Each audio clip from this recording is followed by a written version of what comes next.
survei ini kita mencoba di survei itu berbicara bahwa 80% lebih manusia itu ingin terkenal dan kaya raya. Survei itu menunjukkan bahwa 80% manusia itu lebih manusia itu ingin terkenal dan kaya raya karena mereka berpikir dengan terkenal dan kaya raya itu akan menjadikan damai, tentram, bahagia. Berpikirnya kan begitu. Sehingga banyak orang yang bercita-cita menjadi YouTuber, mungkin banyak orang yang bercita-cita ingin menjadi TikToker dan seterusnya, karena memahami terkenal, apalagi itu juga bisa untuk mendapatkan uang, itu pamannya begitu, kaya raya, itu bahwa akan membahagiakan, menyenangkan, menenteramkan. Korelasi hubungannya di mana? Saat kita belum mengalami, mungkin saat ada orang mengatakan seperti ini, itu seperti sekilas benar. Seperti saat begini, seseorang itu akan bahagia pada saat lomba itu menjadi juara. Sehingga belajar itu hanya pada saat ada perlombaan. Kalau nggak ada lomba, nggak mau belajar.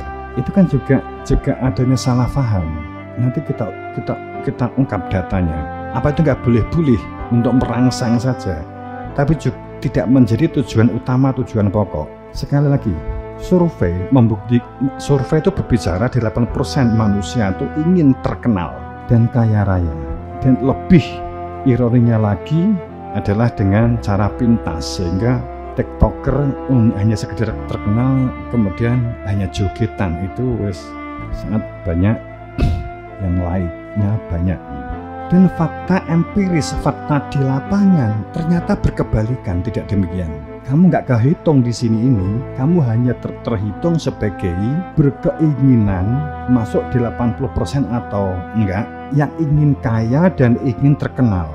Hanya masuk di sini, tapi belum masuk menjadi survei orang yang kaya raya dan terkenal, kan belum masuk di sini. Orang yang kaya kemudian yang terkenal itu disurvei. Mereka semuanya mungkin berpikir seperti Anda yang saat ini belum melampaui. Ternyata mereka setelah menjadi terkenal dan menjadi kaya tidak mengalami perubahan apapun terhadap sebuah mewujudkan kebahagiaan dan ketentraman. Ternyata nggak ada kaitannya. Kalau di perusahaan biasanya saat sudah menjadi mulai manajer perusahaan multinasional atau CEO, itu yang akan kelihatan. Jadi kalau kita menempatkan bahwa terkenal dan kaya supaya menjadi bahagia, menjadi tentram, kamu salah kaprah. Orang yang telah melampaui itu ternyata tidak pernah mengalami itu. Yang terjadi justru kebalikannya. Mereka budrek, mereka judek, mereka bingung. Semakin permasalahan ternyata juga tidak semakin sedikit, sehingga mereka juga mengatakan masih mudah mbien saat melarat. Seperti, walaupun secara fakta bukan demikian yang kita maksud. Ini supaya kita itu ini cita-citamu mau pengen dari sugih dunia untuk dunia, itu jangan ciloko gitu loh. Begitu loh ya. Itu tujuan terlek ini tinggi apa begitu ya. Gitu. Tujuan kan nggak begitu, tujuannya kan bukan itu. Tapi dikak duit iya, dikak duit kue rasa tuku sepatu iya. Yang disadari itu kan alat gitu ya. Orang kan salah mengira kalau dengan duit akeh kemudian iso pamer kancane itu bahagia. Enggak gitu, enggak. Kalau niatmu tuku kendaraan hanya untuk pamer, kamu pasti menyesal. Akhirnya menyesal juga. Apa? Kegubel utang jatuhno kan gitu kan. Kalau cara menghitung kita adalah karena untuk kebanggaan, untuk berbangga-bangga, untuk mameri orang, itu kan salah tujuan. Tapi kalau memang untuk kebutuhan, kita hitung memang kebutuhan kan lain. Gak sanggup gawe tujuan untuk menjadi kaya. Kalau kamu berikhtiar memberdayakan diri dengan sendirinya kan berjalan. Sekali lagi fakta di lapangan secara empiris ternyata hal itu fatal. Faktanya bahwa orang-orang yang kaya dan orang-orang yang terkenal ternyata tidak sesuai dengan cita-cita perspektif dulu pada saat dia belum terkenal dan belum kaya. Ternyata tetap tidak dapat mewujudkan kedamaian, ketentraman dan kebahagiaan.